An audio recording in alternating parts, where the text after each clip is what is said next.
السلام علیکم، میرا نام ہے حافظ محمد اسد اور میں آپ سب کو خوش آمدید کہتا ہوں اپنے YouTube channel online Quran tutor میں۔ آپ سب سے اور نئے آنے والے دوستوں سے گزارش ہے کہ چینل کو لائک، سبسکرائب اور دوستوں کے ساتھ شیئر ضرور کریں۔ اگر آپ آن لائن قرآن قاعدہ سپارہ پڑھنا چاہتے ہیں تو ڈسکرپشن میں ڈیٹیلز لکھ دیتا ہوں، میرا واٹس ایپ نمبر وہاں پہ موجود ہوگا، آپ وہاں پہ مجھ سے رابطہ کر سکتے ہیں۔ فردر ڈیٹیلز میں آپ کو واٹس ایپ پہ بتا دوں گا۔ کل کے سبق میں ہم نے 2 سے 3 لائنیں پڑھیں، میں نے آپ کو پڑھائیں، سکھائیں اور امید کرتا ہوں کہ آپ نے خود سے سبق کو مکمل ریڈ کیا ہوگا، ریوائز بھی کیا ہوگا، اس کی دوہرائی بہتر انداز سے کی ہوگی، کیونکہ اس کے لیے آپ کو وقت نکالنا پڑے گا۔ وقت نکالنا بہت ضروری ہے قرآن پاک کے لیے، کیونکہ ہمارے بہت سے ایسے احباب ہوتے ہیں کہ ایک عمر تک انہوں نے قرآن پاک نہیں پڑھا ہوتا۔ ظاہری بات ہے، کچھ مصروفیات ہوتی ہیں، کام کاج، اس وجہ سے معاملات میں الجھنے کی وجہ سے پھر وقت نہیں نکلتا، جس وجہ سے قرآن پاک نہیں پڑھا جاتا۔ تو ان میں ایک شوق پیدا ہوتا ہے، ایک جذبہ پیدا ہوتا ہے کہ ہم نے قرآن پاک پڑھنا ہے، کیونکہ قرآن پاک کے لیے کوئی عمر کی قید نہیں ہے۔ ابتدائی عمر سے اگر پڑھنا شروع کر دیا جائے تو اس سے بہتر چیز ہی کوئی نہیں۔ وہ سب سے بہترین عمل ہے کہ شروعات ہی آپ بچے کو قرآن پاک یا قاعدے سے آپ کرواتے ہیں۔ اسی طرح اگر کسی بھی عمر کے آپ حصے میں ہیں، ایک شوق، ایک جذبہ، اللہ تعالیٰ نے ایک توفیق جو ہے وہ دل میں ڈال دی ہے کہ آپ قرآن پاک سیکھنا چاہتے ہیں، آپ پڑھنا چاہتے ہیں، تو یہ پلیٹ فارم آپ کے لیے بہت زیادہ فائدہ مند ثابت ہونے والا ہے۔ آج کے سبق میں بھی انشاءاللہ تعالیٰ 2 سے 3 لائنیں میں آپ کو پڑھاؤں گا، سکھاؤں گا۔ کل ہم نے 20 تک سبق پڑھا تھا، میں نے آپ کو پڑھایا۔ اسی طرح آج بھی 3 لائنیں ہم مکمل کریں گے یہاں پہ۔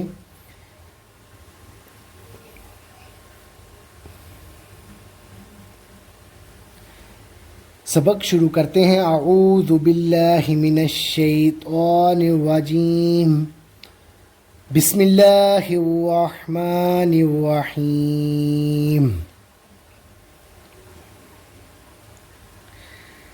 تا زبر تا پیش واو تو، تا تو، نون زبر نا، تا تو نا۔ را پیش حمزہ رو، یا زبر یا، رو یا۔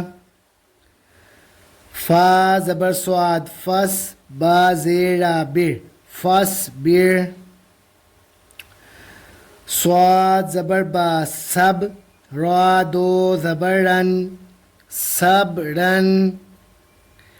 الف زبر جیم اج، را دو زبر رن، اج رن۔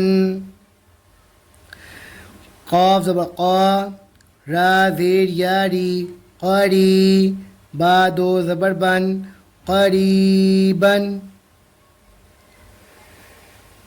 لائن مکمل ہوتے ہی ایک دفعہ اس کو ایک مکمل تواتر سے روانگی کے ساتھ بھی ضرور پڑھنا ہے۔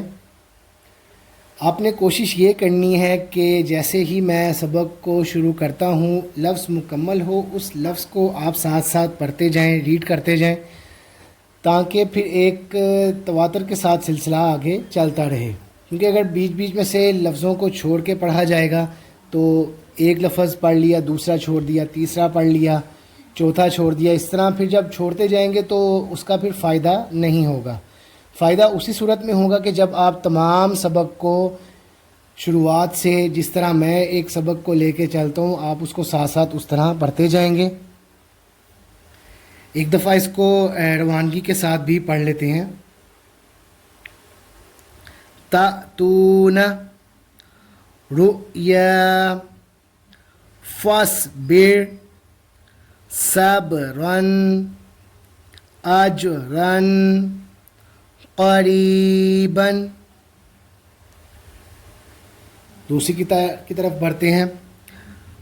فا زبر را فر، غائن زبر با غب فر غب، فا زبر نون فن، صاد زبر با صب فن صب، با زیر لام بل، حا پے سین حس بالحس، نون کھڑی زبر نا بالحسنى، یا زبر نون ین، صاد پیش را سر ین سر، کا پیش میم قم ین سر قم، الف زبر نون ان، فا پیش فو، سین زیر سی ان فوسی، کاف پیش میم کم انفسکم، الف زبر نون ان، جیم زبر یا جی ان جی، نون کھڑی زبر نا ان جینا، کاف پیش میم کم ان جیناکم۔ لائن مکمل کرنے کے بعد اس کو بھی ایک دفعہ روانگی کے ساتھ ضرور پڑھنا ہے۔ ایک چیز کا دھیان جو آپ نے شروع سے ہی رکھنا ہے وہ یہ کہ سبق پڑھتے وقت جلد بازی کا مظاہرہ بالکل بھی نہیں کرنا، بہت زیادہ اطمینان کے ساتھ سکون سے آرام سے، کیونکہ جلد بازی میں کیا ہوگا کہ شروعات سے ہی آپ کے لفظ میں غلطی آنا شروع ہو جاتی ہے۔ جب ایک آپ کی روانگی ہو جاتی ہے، ایک ربط جو ہے وہ قائم ہو جاتا ہے، تو پھر غلطی کے امکان وہ نہیں رہتے، اس لیے بہت زیادہ اطمینان کے ساتھ اور آرام کے ساتھ سبق کو پڑھیں، تیز نہیں پڑھنا۔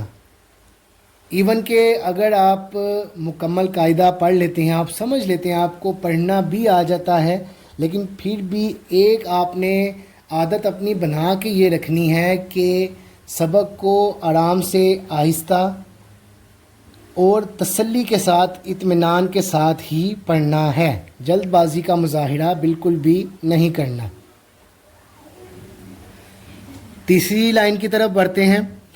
وا زبر وا، الف زبر نون ان، وا ان، تا پیش میم تم، وا ان تم، عین زیر نون عن، دال زبر دا عندہ، میم زیر نون من، کاف زیر کی، تا کھڑی زبر تا، من کی تا، با دو زیر بن، من کتابن۔ اس لفظ کو آپ دو پارٹس میں پڑھ سکتے ہیں۔ کس طرح؟ من کو الگ پڑھ لیں، کتابن کو الگ پڑھ لیں، لیکن جب ادا کرنا ہے تو ملا کر ہی ادا کرنا ہے۔ جس طرح من اس کے توڑ الگ کر لیں، کتابن اس کے توڑ الگ کر کے پھر جب آپ اس کو ملا کے پڑھیں گے تو من کتابن۔ میم زیر نون من، دال پیش و دو، من دو، نون زیر نی، من دونی، کاف پیش میم کم، من دونکم، الف زیر نون ان، قا پیش نون کن، ان کن، تا پیش میم تم، ان کن تم، صاد کھڑی زبر صا، دال زیر دی، قاف زیر یا کی، صادقی، نون زبر نا، صادقین۔ اس کو ملا کے بھی پڑھنا ہے، ان کنتم صادقین۔ اس طرح لمبے الفاظ ایک مکمل عبارت کی صورت میں جو موجود ہوتے ہیں، کیونکہ وہ کچھ آیتیں ہوتی ہیں، ان کے حصے ہوتے ہیں ہمارے سمجھنے کے لیے، تاکہ جب ہمیں قرآن پاک میں جا کے ان کو پڑھنا پڑے تو مشکل پیش نہ آئے۔ اس لیے مختلف جو ہوتے ہیں نا قرآنی آیات، ان میں جو بہت زیادہ مشکل ہوتی ہیں، یا جو مشابہ ایسے الفاظ جو کہ ایک دوسرے سے ملتے ہوں، کچھ آیتیں ایسی ہوتی ہیں کہ جو ایک دوسرے سے ملتی ہیں، یعنی اگر آپ پہلے اس پارے میں وہ پڑھے ہیں وہ دوسرے میں بھی اس طرح کی ملتی ہوئی آیات آ سکتی ہیں۔ تو اس طرح پھر جب ایک قاعدے کو ترتیب دیا جاتا ہے تو ان چیزوں کا خیال لازمی رکھا جاتا ہے تاکہ جب ہمارے سامنے اس طرح آئیں چیزیں تو ہمارے لیے ان کو سمجھنا آسان ہو جائے۔ سبق سے اور ویڈیو سے متعلق کوئی بھی سوال اگر آپ مجھ سے پوچھنا چاہیں تو کمنٹ سیکشن میں آپ سوالات پوچھ سکتے ہیں، میں انشاءاللہ تعالی آپ کے سوالات کے جوابات وہاں ضرور دیا کروں گا۔ اللہ تعالیٰ کی بارگاہ میں دعا کرتے ہیں کہ جو سبق آج ہم نے پڑھا ہے اس کو اپنی بارگاہ میں قبول و منظور فرمائیں۔ السلام علیکم ورحمۃ اللہ وبرکاتہ۔